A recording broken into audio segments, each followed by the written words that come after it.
Hello, movie nerds, and welcome back to Cinematic Sarcastic, a podcast that talks all things movies and television. I'm Natalie, and I'm your host. On today's episode, we are finally going to sit down and talk about Godzilla Minus One. I am pretty behind in watching this one. I had a little bit of trouble trying to get into the theater to see this in anything that wasn't like the tiniest theater possible because freaking Beyonce, you guys. Did anyone know that Beyonce had a movie concert? I didn't. I missed it entirely. I didn't have any intention of going to see it, but apparently she has her like thing playing in all the Dolby Digital and IMAX theaters around me, so you can only go see Godzilla in like the smaller theaters. So unfortunately I didn't get to see this one in like big amazing glory, but I did get to see it at the end of the day. So Godzilla Minus One is a remake of like the classic 1950s Godzilla. And by remake, I don't mean like how Hollywood remakes things and changes everything and, you know, yada yada. This is a very much a remake of classic 1950s Godzilla. I want to say that the Godzilla creature in this movie is a man, like a literal person inside of a suit. It's that kind of a classic Godzilla film. And this one blew me away for a number of different reasons. For one, the budget. I think that they came in at around 15 million, and I cannot personally think of another film in the last decade, if not longer than that, even low budget ones that have come in anything under like 50 million. So for them to do a movie of this quality for 15 is outstanding.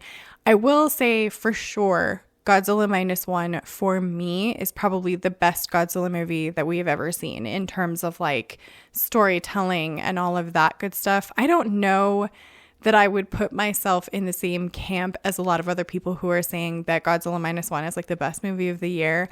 I don't know if I would go that far. I think it is incredible. I think it's definitely hands down the best Godzilla movie we've ever seen, because for me at least, this is the first Godzilla movie that I've seen that actually has like a story, like something that's beyond Godzilla is a monster, we need to kill the Godzilla. You know, this one has a lot more depth to it. There's a lot more nuance. There are a lot of really heartfelt like themes in this one with grief and shame and guilt and just kind of a lot of stuff that I feel like makes perfect sense for the time in which this movie is meant to be portraying, which would be after World War II has ended, after the drop of atom bomb, and really seeing like how Japan is moving forward through all of that with losing family members and the destruction of their homes and kind of just people on the ground. What was it like for them, as well as people that had been in the military? I think that this is incredible. It bums me out to see people on Twitter and stuff talking a lot of hate really towards Godzilla Minus One, because I don't think that there was any ill intention in the director or anything. Like, I don't think that this is a crazy propaganda film like people are, you know, saying, some people are saying online. I really think that this is just like, I mean, it's a Japanese film. I would be surprised if there was a Japanese film that was more pro-United States, you know, like they are allowed, in my opinion, to talk about what they went through and have really heartfelt stories about what happened around that time. I know for a fact the United States has done a multitude of movies that are World War II related that show the United States in a positive light. And this one I don't think necessarily shows like, oh, Japan was all in the right of what was happening there. I think it really mostly just came down to like not everything like that the military, I guess, is not necessarily the government. And I think that that is true no matter where you are, right? That the citizens and stuff do not necessarily have control of things. The military doesn't necessarily have control of things. And you really have to kind of deal with those consequences either way.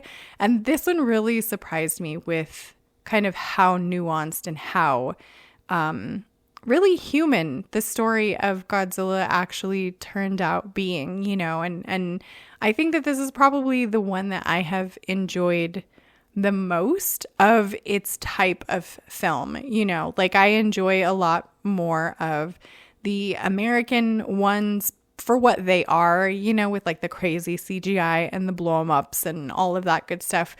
This I don't think is comparative because it's not apples to apples. This one never had the intention of being like a crazy, you know, bombing sort of Godzilla movie. And you still do get that. Like you do see Godzilla make landfall and destroy buildings and all of that stuff. But I really think that the story beyond Godzilla was the important thing here, just personally. So even though I went into it kind of expecting, I think in my mind, to be able to walk in and do a comparison between like Godzilla Minus One and like Monarch Legacy of Monsters, just because they were coming out in a relatively similar time frame, they were nothing at all alike in my opinion. And I personally enjoyed the graphics in Monarch of Legacy for what it is, because I'm just sort of used to that by now. You know, most movies that come out of Hollywood have graphics of some sort nowadays. But the story in Godzilla Minus One, I think, is far superior to the story that's happening in Monarch Legacy of Monsters right now. Just, it's not even a question.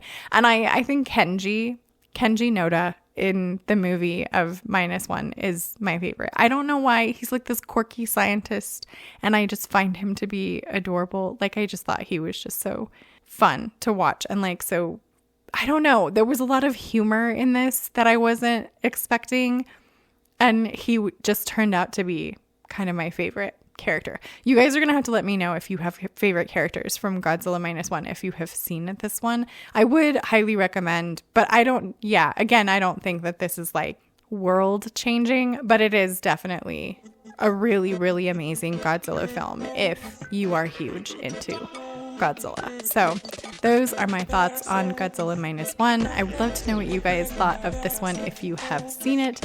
Subscribe if you want to join the Movie Nerd family, and I hope to see you in the next episode.